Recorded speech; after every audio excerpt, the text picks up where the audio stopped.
Often I get told by my audience that I am a great copywriter, and I laugh because I'm an amateur. I've seen what great looks like, and it ain't this guy. It's this guy, David Deutsch. David Deutsch is one of the world's best modern copywriters. He has made his clients hundreds of millions of dollars, and he's worked with some of the biggest names across a range of industries. He once critiqued a sales page of mine, and I had never taken so many notes. There were so many ideas that I hadn't heard before, and I've read all the books, modern and old. So last year for my birthday, I begged David to give a private interview for my customers where he could share some of his wealth of wisdom around writing and copywriting. It was one of my favorite conversations I've had about the craft of writing. And to celebrate starting on YouTube, you can now watch this interview for free. So if you want to learn how to write great copy to sell more of your products and services, and actually what goes on behind incredible persuasive writing, grab yourself a cup of tea and enjoy. Right, but guys, thank you for coming to the fifth birthday bash call. I hope you've enjoyed all the other ones. Today I've been super excited because David Deutsch is an absolute legend in the copywriting world. I think you've sold over $1 billion worth of product with your copy, and you've worked with some of the best people in the world, and you've just got this wealth of experience. And my favorite part about it, though, David, is that you're such a nice, humble guy still. Helping us youngins and stuff. And so it's a really big pleasure to have you here, and thank you for taking. I call myself a youngin, like I'm getting old now. The hairline is almost gone, but it's a nice pleasure to have you on for an hour. So I really appreciate it. Great to be here. I appreciate inviting me. Cool. And so if anyone just joined, we were just chatting about David has critiqued my high impact writing sales page, and there were just so many points on there that he had highlighted. And today, really, I just want to go through some cool copywriting tips from him. And as before, we'll do about half an hour of me asking questions, although I've got so many that I might take up your Q&A time too. But if you guys have questions, I'm reading the chat, and we'll go through that as well. So David, just kind of leaving where we were there. Actually, I had a question for you before we start. How are you finding social media? Because you've been on for Twitter about a year now, and before that you were kind of you weren't on it that much, right? So what do you think about creating on social media? Yeah, it's probably been about a year and a half, maybe even. I really kind of like it. I mean, I kind of concentrate on Twitter, so that makes it a little simpler. I like writing in constrained bursts. I don't like, I can do them, but I don't like doing 40-page sales letters. I like doing, 280 word posts, or, you can do longer posts, but it's the format is constrained. And I love the instant feedback, right away if people like something, don't like it. That's one of the problems of being a writer is, takes a long time to get any kind of feedback on what you do. And I'm, ADD enough to really love the dopamine hit of feedback, even positive or negative, right? Oh, okay, this worked, I learned something. This didn't work, I learned something. So, and I'm enjoying also the social aspect of it, right?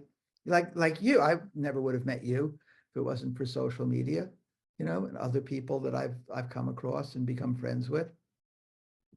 Well, one thing I liked was that when we first met, you hopped on a call and you were just basically asking how all this stuff works, and you must have taken about 10 attempts to say the word hype fury to me. It was like hype blade, social fury. I'm trying to say it, and I was like, it just made me laugh. We got the world's best copywriter, and you're just nice to see you at square one with something. And in terms of positive feedback, I get asked often who my favorite Twitter writers are, and you and Alan Soltanik are by far my top recs. And I think one thing that you do better than most is that you are consistently useful. Pretty much every tweet is actual advice, and I think a lot of people are lacking that in their stuff. Yeah, yeah. I appreciate that. I appreciate the being up there with Alan Soltanik, who does great, so much depth to his posts, and so long. I tend to polish a little more, I like the polished side though. I think the thing that I really enjoy with your content that I think more people should do, and I try to, is that you give examples for what you're saying. And I think this is the copywriter in you, right? Like the whole being clear thing. There's always, when there's not an example, I'm like, where is the example? But it's very rare that there isn't one. Is that quite intentional then, if you just learn that from all your sales page writing? Yeah, I did. And I also learned it from feedback on Twitter. It's like, oh, when I don't give examples, I don't get as much positive, feedback as I do when I give examples. And, examples are hard. You've got to kind of think, your mind kind of goes blank when you start to think about, oh, an example of this, right? But, I find that either I can find an example or just sort of make one up. Like this would be an example of that, right? Like, this, just kind of improvise something that demonstrates what that point is. Do you find that with copy, metaphors and analogies have the same effect as examples then? Is it just trying to get people to understand what you're saying? And is the metaphor and analogy stuff practice as well? Because I've been trying, and again, I get that. I go, okay, now let's think of a like, and I'm like blank. And the only Yes, example I right. can come up Right. with, Yeah. I just keep thinking of engine of a car. And I was like, I cannot write that for every bloody thing that I do. Yeah, there's a great book on metaphor. I forget the name of it, but it's called Metaphor or something like that. It's just basically how to do it. Part of it I think is just kind of training yourself, just keeping in practice of it. What's an analogy for this? What's an analogy for this? What are, whenever you write something, can I analogize it? Get in the habit of it. And also just to really just sort of intentionally think, right? Okay, this is something that someone should do every day. What's an analogy for that? Right? Okay, what are things that people do every day? Let me make a list of them. Can I use any of them for that? Right? Taking vitamins or changing the oil in your car or, something like that. Brushing your teeth, right? Um, if it's speedy, what are some other things that are fast, right?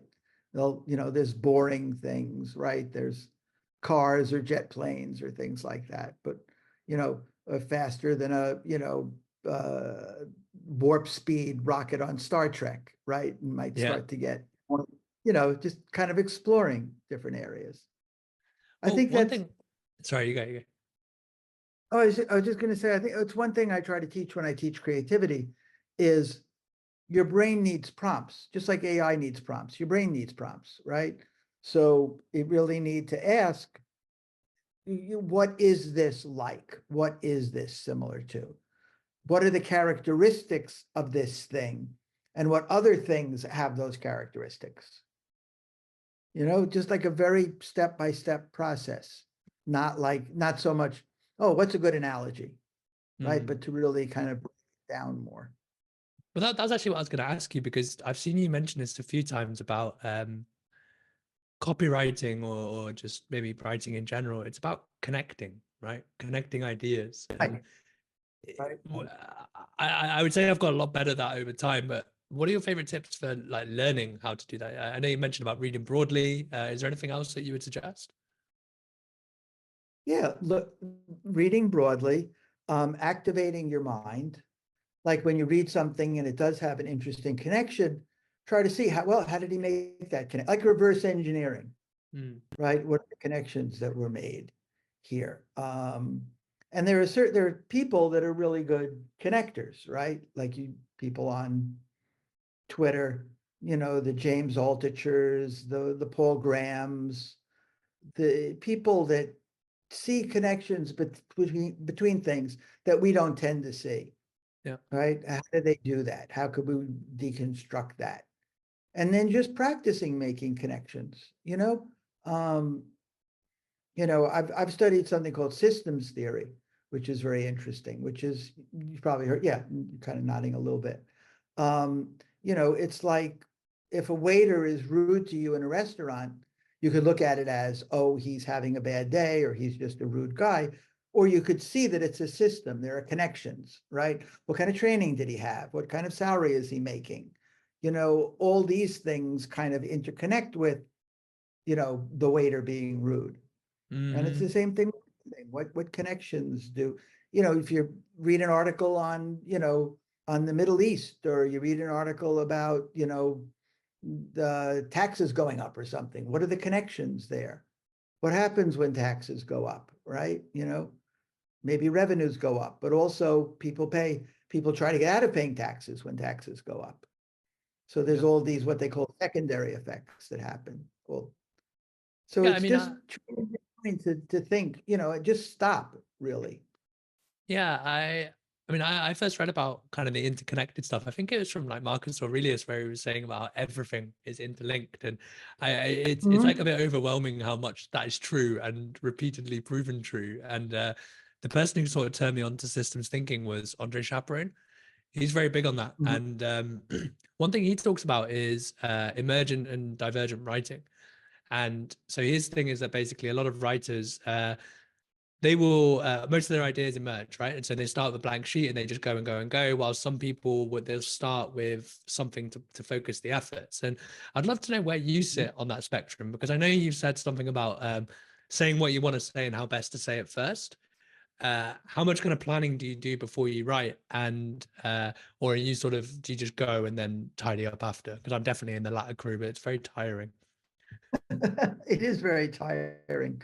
I kind of do both, but I do find I do like to plan as much as possible beforehand, because I find that I don't tend to enjoy writing. It tends to be hard when you haven't planned, when it doesn't, kind of flow easily.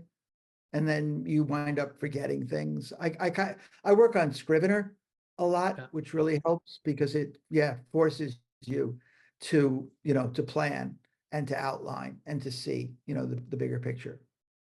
So can you run me through how that looks? Like how are we talking? You've got beats laid out? Are you like this? What this paragraph will be about? This what this will be about? Or Yeah, yeah, but an outline basically, okay, right? Just like it's really easy to have the left-hand column on Scrivener be the outline, right? You just, it kind of keeps things in nice little files for you, right?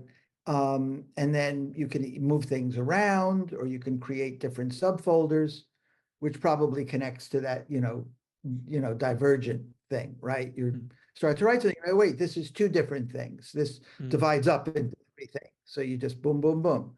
You just make three additional categories.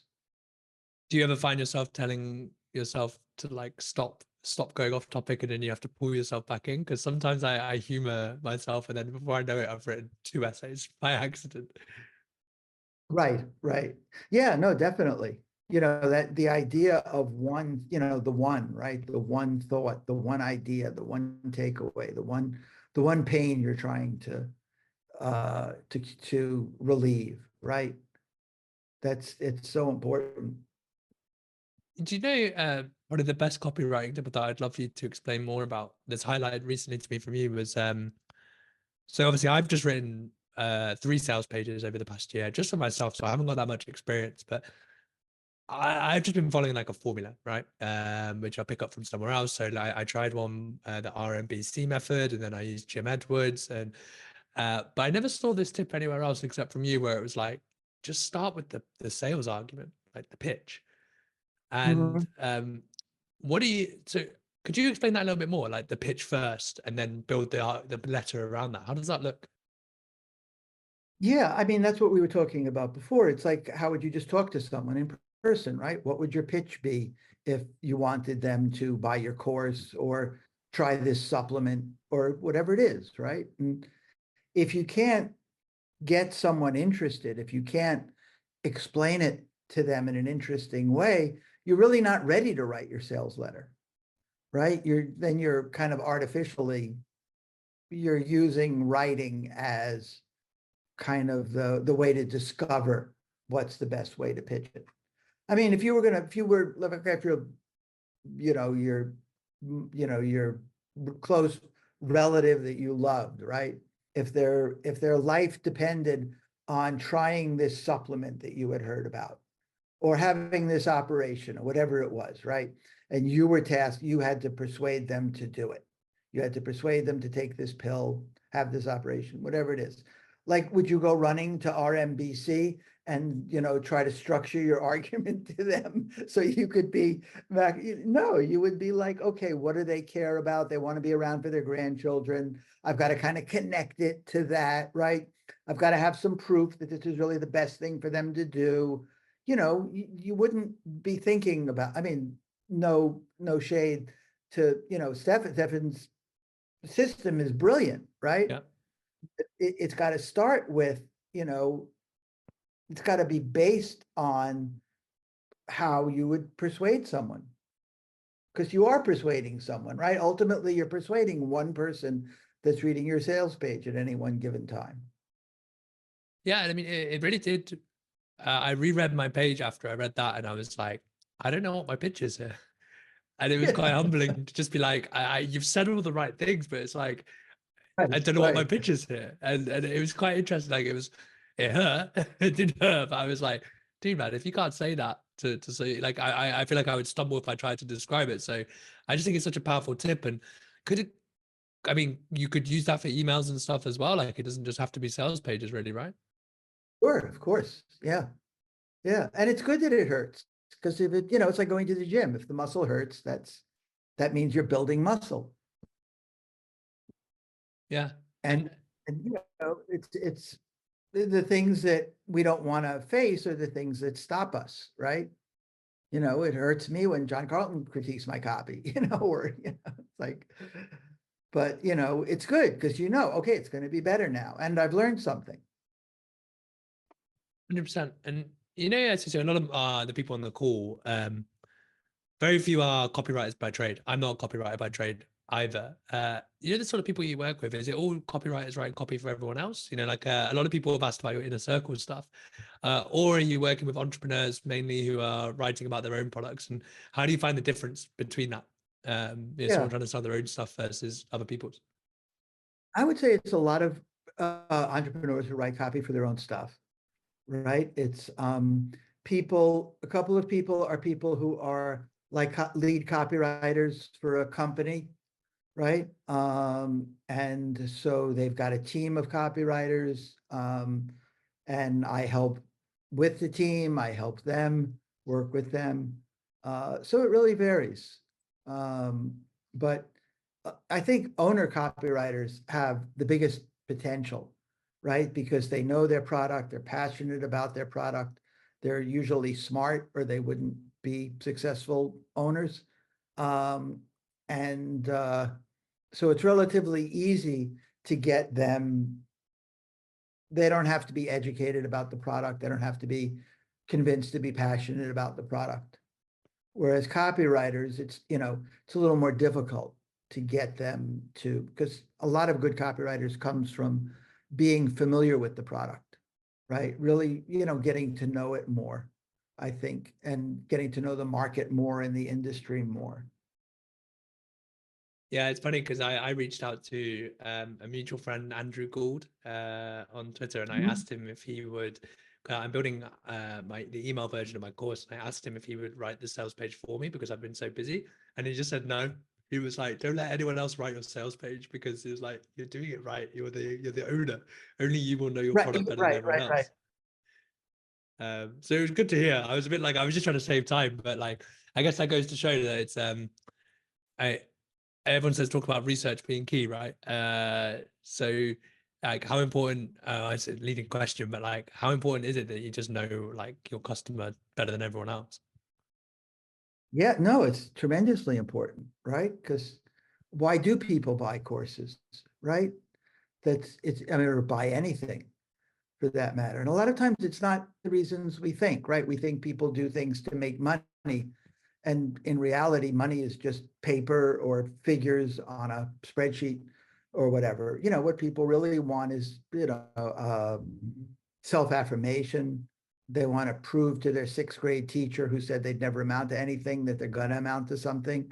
They want to, you know, they want to not feel bad that their brother-in-law, you know, is more successful than they are, whatever it is, right? They want to prove themselves. They're keeping score in some way.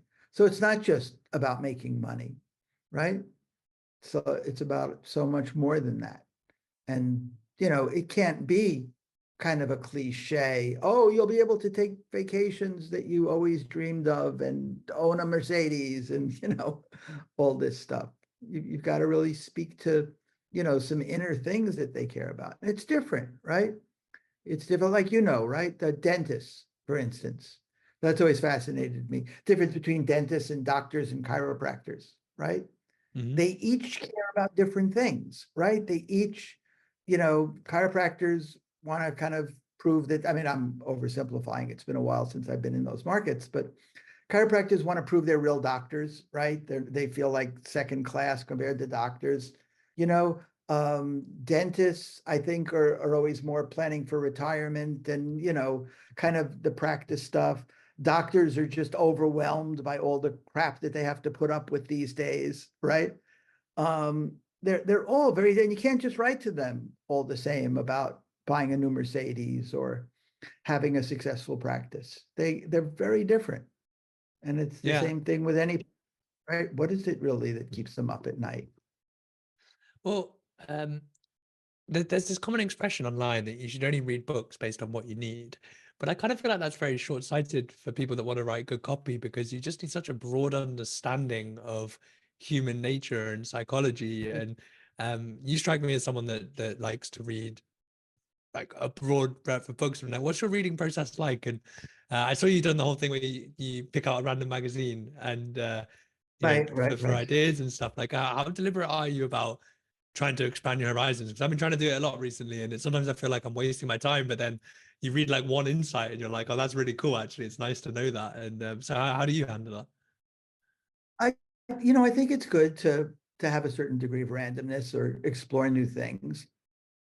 I tend to gravitate toward, you know, things that I can learn stuff from that's pretty directly applicable, whether it's psychology or a biography of Elon Musk or, something like that. And,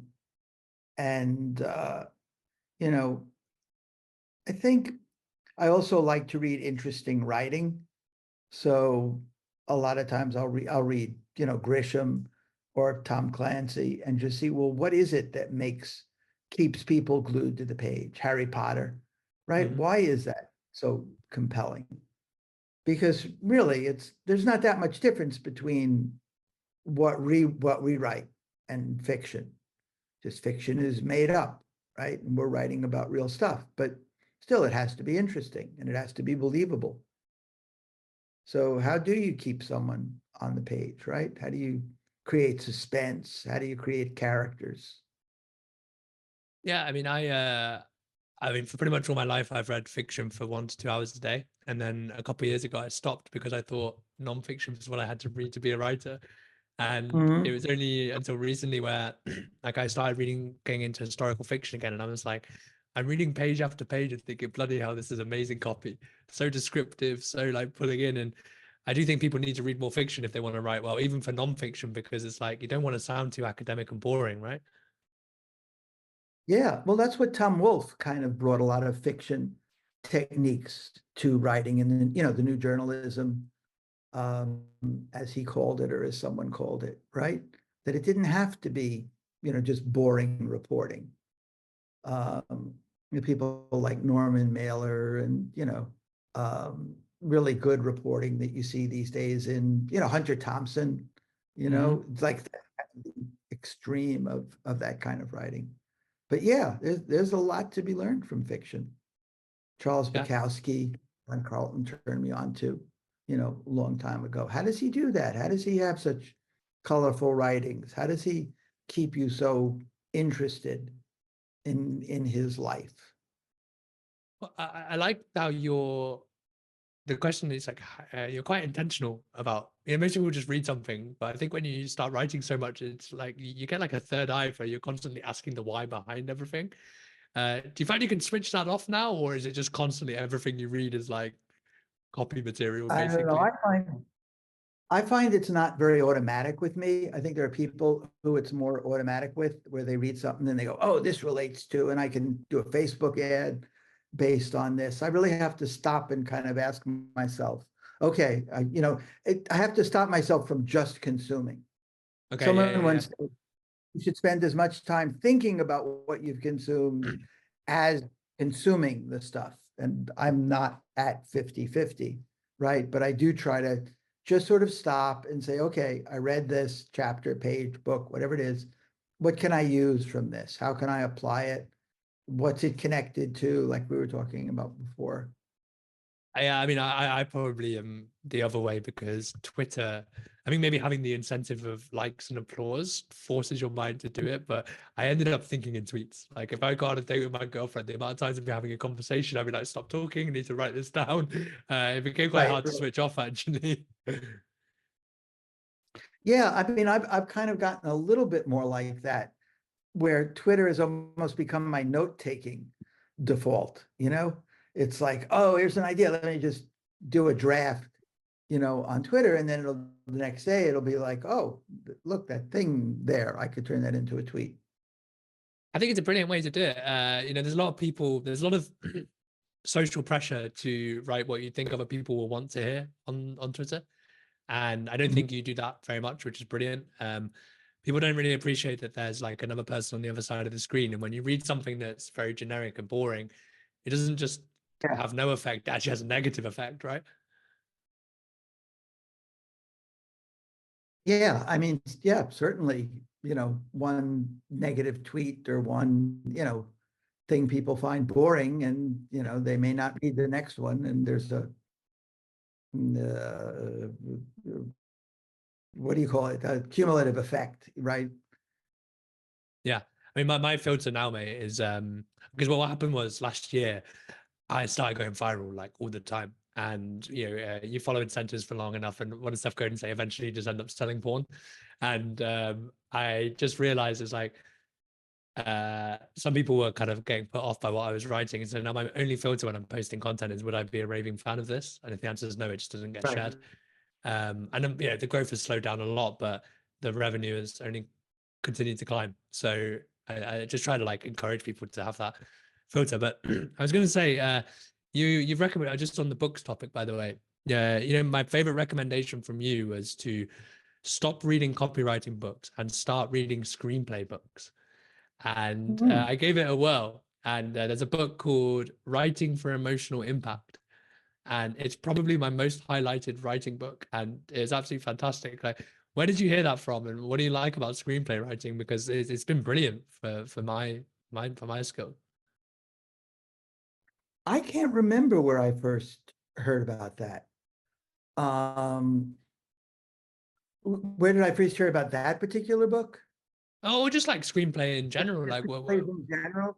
yeah, Probably David Garfinkel originally kind of turned me on to the whole, even though I learned about the hero's journey in college, he kind of turned me back onto that. And then that led to, different books about screenwriting, because especially now, right, what we do is so much like screenwriting.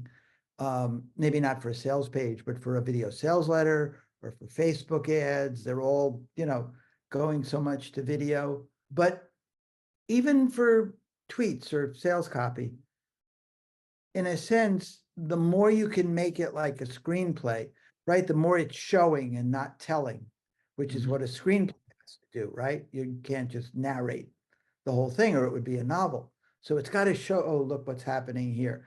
And in the same way, I think the best writing is not, oh, a study was done and the results were, conclusively showed, blah, blah, blah. But, oh, the scientists gathered around the table, eager to see what the results were, right? It kind of takes you into it, just like a screenplay would. So, yeah, I don't know. That was, like from David, and screenplay stuff was just in the air. Um, it's something that what do you call it? Craig Clemens yeah, talks about how influenced he's been by documentaries, yeah, how much he used that in his, Dr. Gundry VSLs, yeah. how much he's learned from, I, documentary technique. one thing I've struggled with is I'm still trying to find my like feet as a writer, and I started just telling like everybody, and then when I got into the showing stuff, I found my descriptions were getting longer and longer. And how do you find that balance between trying to be descriptive and showing people versus, this is like business writing at the end of the day. We're not here to write, a novel. Did you, what are your thoughts on that? Well, I think anything can be, descriptive, and the more detail, usually the better, right? If you read David Ogilvy's writing, right, it's very descriptive. It's very, I mean, it's business writing, right? But the examples are very, what they call granular, right? Hmm. They're very specific. They're very, he's not lazy in his descriptions or in his analogies, right?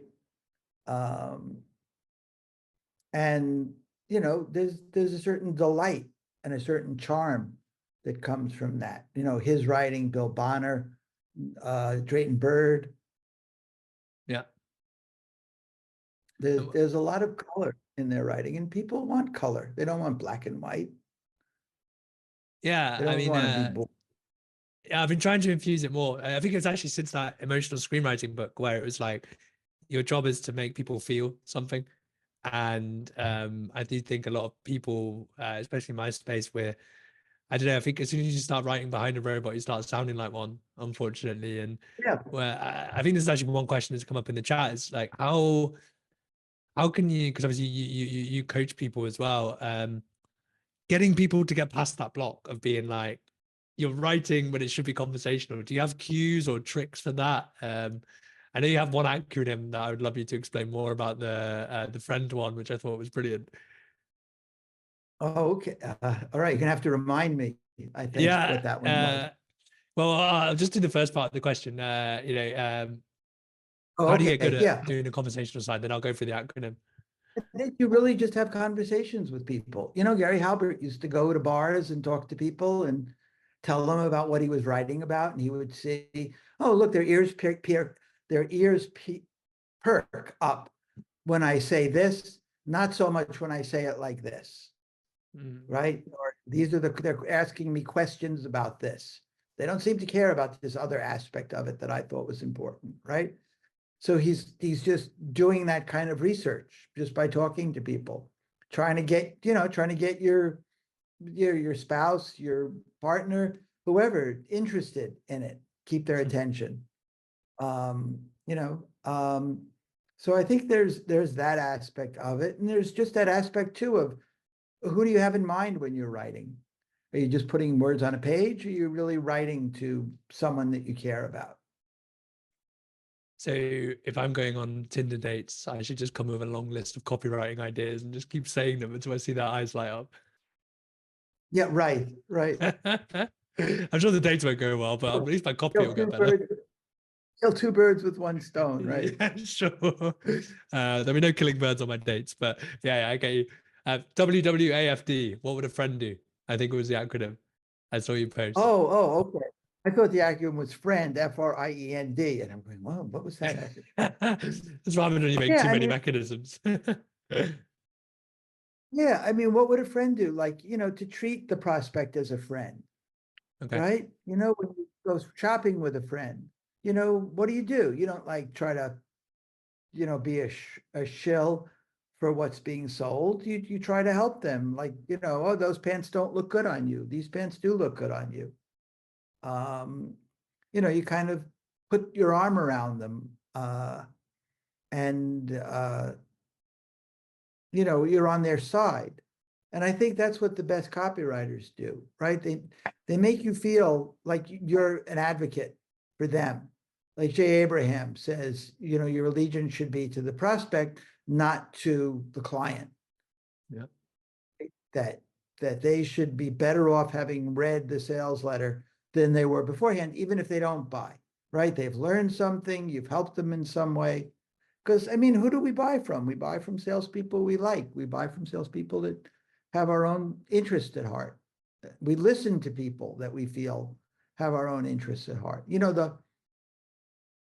The friend of mine, I can't remember his name offhand. I should write it down for times like this. Oh, Birch, Walter Birch. Um, he has a thing which is very interesting. It's about how we trust overheard conversations, right? If I say to you, "Oh, I'm a genius," right? You're going to take that with a grain of salt. If someone else says to you, "David is a genius," then you might think, oh, well, that might be true. At least it's not David saying it, it's someone else is saying it. But if you're having dinner and there's two people at the next table and you overhear one saying to the other, you know, that David Deutsch, he's really a genius. Like that's kind of the ultimate credibility, right? Because they're not trying to convince you. They're not, you know, there's no suspicion of anything. So in a way, you want your copy to be sort of like it's overheard, not that it's you trying to force someone to convinced of something. So it's kind of people are saying, right? There's a very subtle ways of just sort of making it not be like, I'm just giving you the evidence. You make your own conclusions from it. Yeah, I mean, that was definitely something I noticed in my copy. Like I was being too, like you said, I think I was just trying too hard to twist the knife. And then actually it's like, would you again, it comes to that, like, would you be saying this in person? And it's like, no, not at all. And it is quite hard to get that balance right. I mean, my main fear was that if I got rid of that stuff, it would no longer sell. And Right. like how do you kind of get that balance? I guess it's testing, right? But Well, well, right, just testing. And a lot of it is just, you know, you got to be a little bit fearless to be a really good yep. copywriter. You know, you've got to be not a, look at Jim Rutz's copy.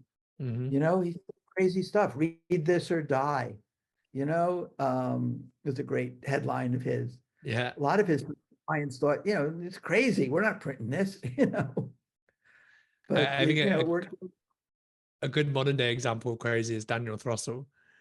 yeah, He's yeah. pretty fearless. But I mean, I do generally find that, well, so far in my entrepreneurial journey, that fear is a very good indicator to do the thing. Not for just a copy, but for everything.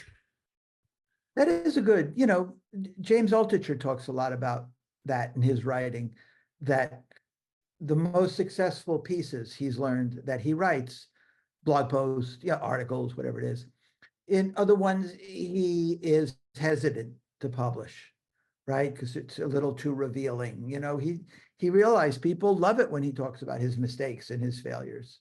Yeah, I mean, my email on Friday, I was a bit hesitant in sending it because I've been on a hot streak of launches. And I had Right. one launch not go so well, and then I was like, well, why are you trying to hide that? That's kind of how I built my brand in the first place, was messing up. And again, one of the Right. most popular emails in a while. So I just try to encourage people really to lean into that. Like fears and failures, they kind of all add up once you frame it in a useful way for the other person. Yeah. I'm in awe that you know, just do so many launches. It takes me forever to, you know, get it together to do that. The fact that Just one of them was you know, one of them didn't do well, you know, it's like so. I've got a couple more in me, mate, and then I am not doing that anymore. It's evergreen after that. I think I can't take it anymore. Yeah.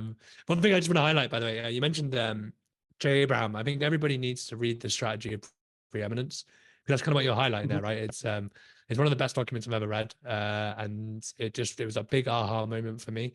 So that's what David's talking about. It's like everything is about the reader. And once you get that attitude ingrained, it really does improve your copy. So, for example, with high impact writing, even if the sales page was converting a little bit worse post edit, I felt much better about the next page because it read like me writing. And it wasn't like trying to burn relationships at the same time. So it's worth everyone reading that. Um, I've got a couple of questions in the chat, David. So one question that Kieran asked is that basically, like, just to kind of condense this down, she feels like she struggles to find something to write as she's writing about the same stuff. So trying to find new ways of presenting them, new angles. Do you find that's quite common? And how would you advise overcoming it? I guess if you're writing in the same space over and over. Yeah, I mean, it's certainly common. You know, and it's certainly, you know, I struggle with copywriting sometimes. It's like, you know, you think you've explored everything, right? Especially after a year and a half. I think part of that is exposing yourself to new things and new ways of thinking. And part of that is making connections, right? What's the connection between screenwriting and copywriting? What's the connection between music and copywriting? What's the connection between, fiction and copywriting? How could I take how, and some of that is just like, how can I connect this and this? Just some random thing, right? If someone loves quilting, what's the connection between quilting and copywriting? Well, they're both very craft state, they both take patience, they both stitch after stitch, word after word, right? You can connect anything. Mm-hmm. I think that's a lot of it, right? Is just bringing interesting things together. And some of it is just really just sitting and thinking deeply about things. I think people just don't spend enough time thinking. I mean, I know I don't, right? Mm-hmm. You know, just stopping and thinking, what about this? And I find it very hard personally to think without something like a piece of paper to ground me, right? Or my Yeah. mind will just like, what are we having for lunch? But if I'm drawing a little mind map, right? Mind maps are great for that. Or just, taking notes, that keeps me kind of on track. Yeah. Um, Mind maps are great for thinking because it forces you into divergent thinking, right? It's like, okay, here's an idea, right? Quilting. Okay, well, how does quilting divide up? Well, quilting divides up into, stitch after stitch. Quilting divides up into, a lot of little things, little stitches come together as a whole impression. Well, copywriting is like that too, right? Many little things, and overall, am I convinced or am I not convinced? And then, developing the craft of quilting, you have to have a certain dexterity. You have to know the stitches, right?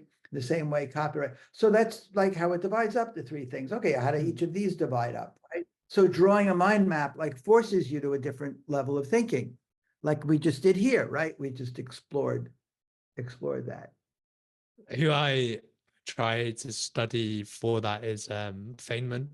Like when I hear him talk about something like electricity and the way he describes it with a completely random thing, and you're like, if he can explain physics to me, then I can explain writing to someone else with a Right. different example. And one thing you actually mentioned, actually, and I think Ultra does it as well.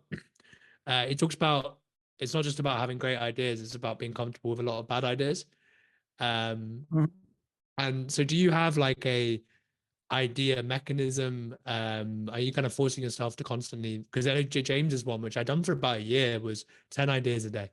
Just write out 10 ideas a Mhm. day, and that did, I think, well, I hope it bloody worked. It took a bit of time, but do you have anything like that that you try to teach creatively for your clients? I've always been a big advocate of, just volume of ideas, right? People try to think about quality, right? Quality doesn't matter. If you have 100 ideas, 5 of them are going to be really good ideas. Like just, can't help but happen. Mhm. Um, uh, so there's a lot, and because also, well, for a lot of reasons, right? Because one idea triggers another idea, gets your brain flowing. But I love that. I love the 10 ideas a day, and also just setting a task of like, if you have to come up with a headline, come up with 100 headlines. Mm-hmm. How do you then select what a good idea is? I know it's quite a difficult question, but I mean, I've taken your big idea course, which was fantastic, by the way. But like, I still find it hard to be like, where am I going with this big idea? Because it gets a bit overwhelming. Oh yeah, yeah. Well, in terms of selecting, there's certain criteria for that. And that's in that thing that I sent you earlier is all about that, right? Like, how do you tell what a good idea is? Um, and I think part of the criteria are that it's, there's a timelessness to it. Part of it is just a gut feeling of, does it make you go, wow, right? Yeah. Um, does it make me, do I, like, if you, one way to judge another idea is whether you think that, do I wish I had written that, right? Mm. Is a great way. And you have to look at your own ideas as if you're not yourself, right? As if you're someone else from an outside perspective. Sometimes I think that's half the battle of being a good copywriter, is just, can you go a little bit outside yourself as if you didn't write it, right? Do Because you have it's like you were any? talking. Yeah. Do you have any right? tricks You for that, or sorry to interrupt you? you look at your stuff and you go, yeah, it checks all the boxes. But if you weren't you wouldn't be thinking it checks all the boxes. You would be thinking, no, this doesn't move me, or whatever it's supposed to do. Mm. I mean, do you have any like strategies or tricks to get better at putting yourself in the reader's shoes, apart from, you know, saying have more conversations? Because I've realized every email is probably the most important part, right? Is remembering who's reading.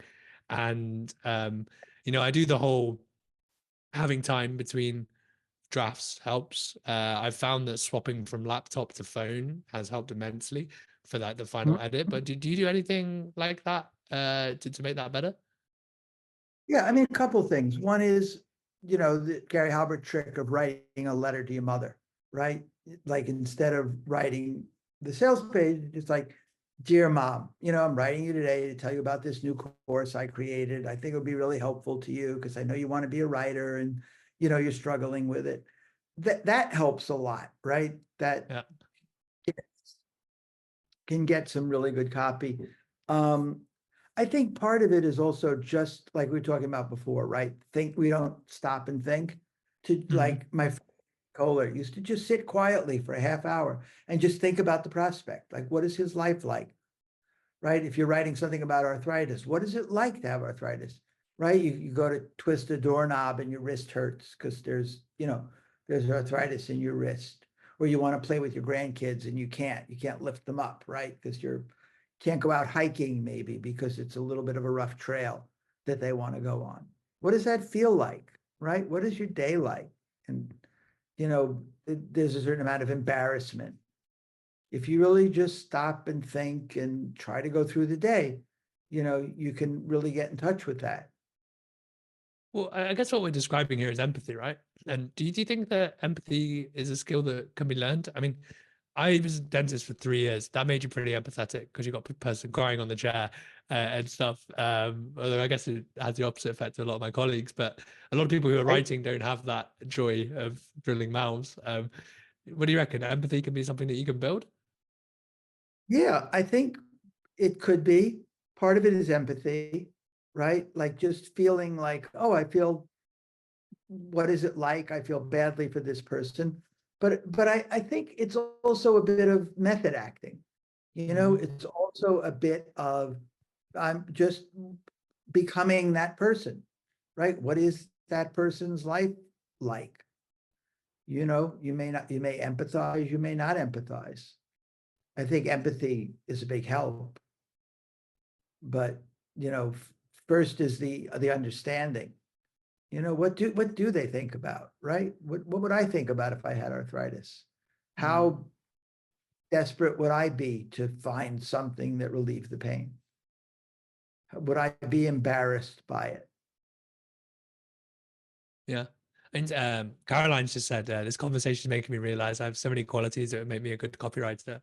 um, Hmm. which I think is a cool point. I think people get pretty overwhelmed by the thought of copywriting. But what would you say are some, I mean, you've worked with a lot of copywriters, right? What would you say are kind of the standout traits that you've noticed, and particularly ones that we can maybe develop or nurture aside from a bit of empathy? What else would you reckon? I think, being a good copywriter takes a lot of discipline, right? You have to be really willing to put the effort into it. Because it takes time. It takes time to polish things, it takes time to read it and go, no, it's not as strong as I'd like it to be. Right? Oh, no, this positioning didn't work. Let me throw this out, right? You have to be willing to throw things out like that. I think, you know, empathy, right, really helps to be able to understand other people, feel for other people. What's that like? Because people feel that. They feel if you have a genuine, caring about that. Mm-hmm. Uh, Curiosity, that's, definitely curiosity, right? Curious enough to find out if you're writing about a blood pressure medication or supplement, to find out how blood pressure works. Mm-hmm.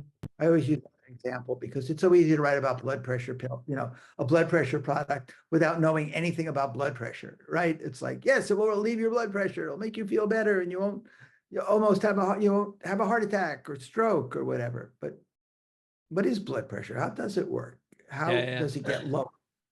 Why does it get higher? Right? What's the mechanism that it lowers it by exactly? How do blood pressure pills work and why are they not good for you? Right? Yeah. You know, I mean, actually probably my favorite thing about writing was realizing that creativity is a muscle that you can build, and a huge part of that was just asking the question why. And I have become annoyingly inquisitive these days, where like I just can't stop asking. I see one thing and I'm just like, why is it like that? And if you read my chat GPT, I sound like an annoying 5-year-old because I don't use ChatGPT to write, but I just constantly asking questions about why this, why that. And I do feel like it's one of those like third eyes that if you don't feel right. curious, you've got to like curiosity is like a decision as opposed to an outcome, right? You've got to decide to be curious to get it going. And I just think it's so important for people creating content because you're only as fascinating as you are fascinated, I think. Mhm. Um, And why is such an important question, right? Such a great question. Try, try to look up the thing about Richard Feynman and why, because it was very interesting. Someone asked him, why does this happen? And he went into this whole thing about how um, that's a almost impossible question to answer because you have to know specifically about what do you mean by why, right? I forget what it was. It's like, yeah, let's say it's I, why does blood pressure go up, right? yeah. And you say, So well, I think it blood was pressure, actually sorry to interrupt you. It was why do magnets attract? I think right? I Why do watched I? it. Yeah, yeah. Yeah, And it was like, I can't explain that to you without doing all of this and stuff. Sorry to interrupt, right. but yeah, yeah, carry on. Have to know what you mean. Do you know how he talks, right? Do you mean why on an intellectual level, or do you mean why on an ionic level? Did the ions do the thing that they do, or Yeah, do you mean why? good Know, impression. why does attraction exist? Why are molecules attracted to each other in the first place, right? Yep. Like it's very interesting that there's so many levels that you could ask why on, Hmm. right? Not just why. Why do they attract, right? And then you could give an answer, right? They attract because opposites attract. They attract because the things attract. But why does that happen? Hmm. Like you could keep asking why and go deeper and deeper too. I think is part of what he was saying. Yeah, I mean, to put me with Aspen books for payment, Six Easy Pieces is like the physics, and then Surely You're Joking is his autobiography. But actually, what we're talking about is there's a set of BBC interviews on YouTube. It's like an hour long, and it's fascinating. You just see how curious he is, and it's just one of these things. The reason why I like him is because if you learn to explain stuff like him, you'll have a very good time as a writer. And David, I just want to ask you 2 more questions before we bounce, if that's okay, if you've got a couple of minutes. Sure, please. I mentioned about ChatGPT. I don't use it to write, but what's your views? Have you been using it much? Because one thing I like about you, by the way, is that not suggesting that you're old or anything, but you seem very committed to lifelong learning. Last time we were speaking, you were going to a mastermind and stuff. And so, how do you feel about new technology coming into the market? Are you overwhelmed, or do you embrace, or like, what's your thoughts on that? Sometimes I get a little overwhelmed, but I'm very fascinated by it. And I love the fact that I can get instant feedback, right? I can give it something and say, proofread this for me and, tell me how to improve it. And, it instantly comes back. So it's kind of like having an assistant, a tireless, and not a great, I mean, not like a brilliant writer or anything, but a good enough college intern that could give you a rough draft or an idea or react to something. So I think it's really helpful in that way. I think there's a lot of potential for, if you really know what you're doing with prompting and things like that, you can get a lot of good stuff out of it. And so it's got potential for maybe some of the more, work a day aspects of copywriting, like a Hmm. shipping email, like, oh, we're happy to send you this, thing in the mail. or, your order has been complete or whatever it is, or rough drafts of sales letters, or, give me 10 different ideas about this, give me 10 different approaches. Mm-hmm.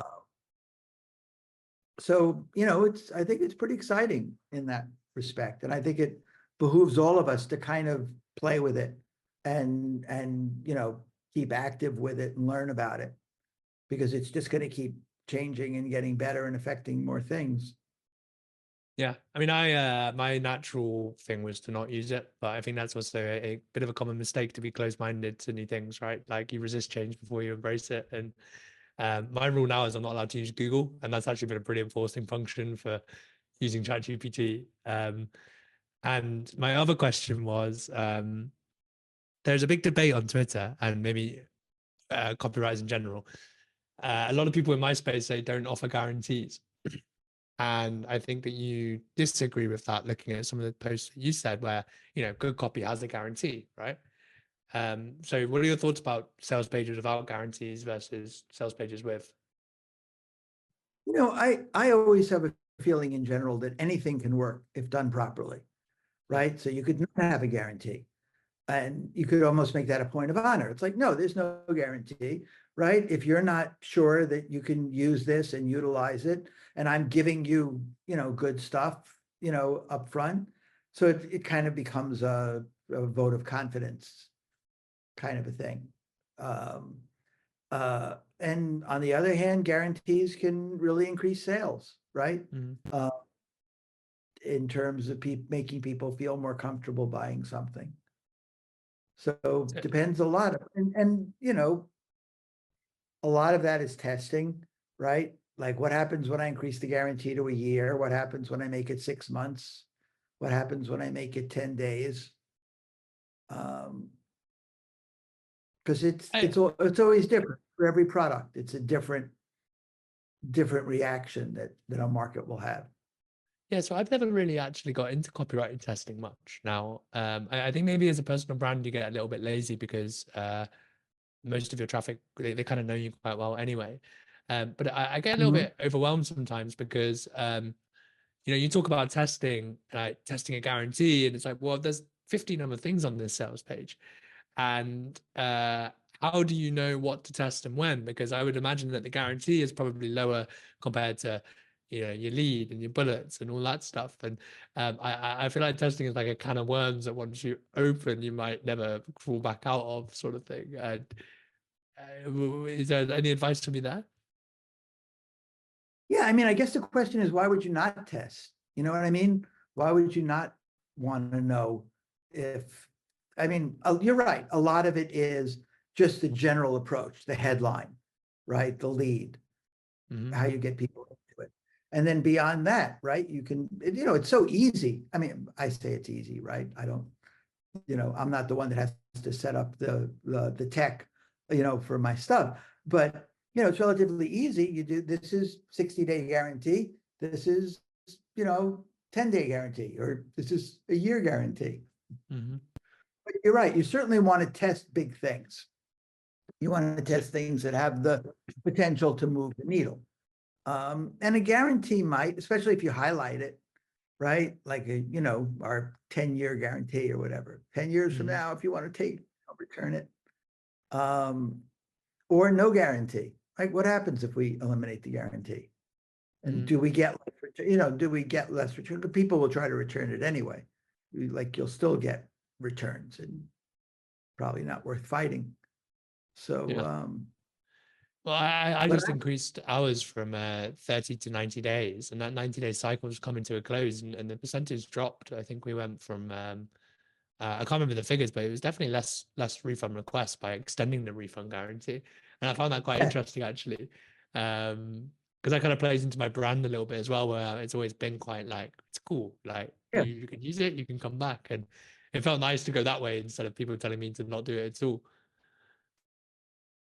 well, that's the thing about testing, is you find a lot of things that are counterintuitive, and they're always the biggest opportunities. But the hypothesis is that the longer the guarantee, the more people kind of, I don't know how to say this exactly, the more people kind of forget about it, If you say the 10-day guarantee, then they're like, okay, I'm on day 5. I've only got 5 more days before I can return this, right? But if it's like 90 days, they're, you know, they're less likely to return it.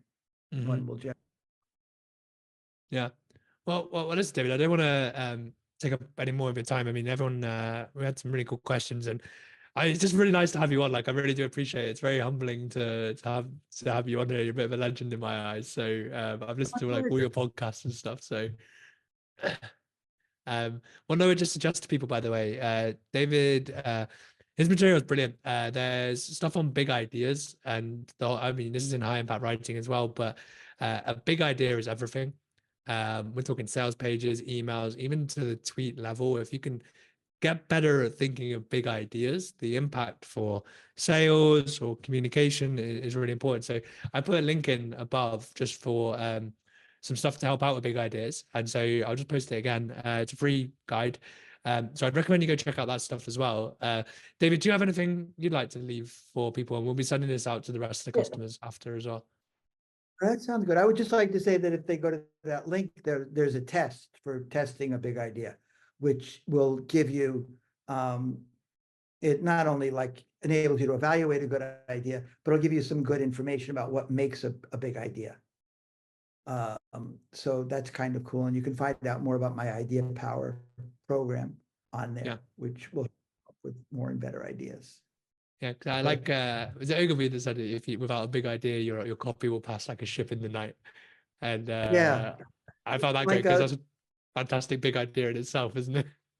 Big idea in itself, and an analogy like we started talking about. There we go. But nice to finish full circle. I would just end by saying, don't be afraid to write copy, right? Yep. It's really not, it's really just convincing, and we're all starting from when we were born and we cried and we convinced our mothers to feed us and, people to love us. We're persuaders, right? We know how to persuade. And it's just a matter of putting that into words. And the words aren't that different from how you would persuade someone in person. Also, the more you write, the better you'll get at writing, right? It just takes a lot of, it's like anything else, just doing it, and try to get feedback on it from, friends, family, mentors, Yeah. Well, look, I really appreciate it. By the way, on that feedback note, we're going to be running a 30-day challenge for everyone in a couple of weeks if you've got Magnetic Content Masterclass. So we'll email that out as well, so you can get plenty of feedback on your writing from there. Shameless plug for my own stuff. Otherwise, please, if you haven't already, follow David on Twitter. His emails as well, all fantastic. And just once again, really appreciate it, mate. And please let us know if I can do anything for you as well. Otherwise, I hope you enjoy the rest of your day. All right. Thank you. Take care, everyone. Thank you, thanks David. a lot. Yeah, and cheers everyone else, guys. That's the end of the birthday bash calls. I hope you've enjoyed all of them, and I'll speak to you all soon. All right, thank you. Catch you in a bit.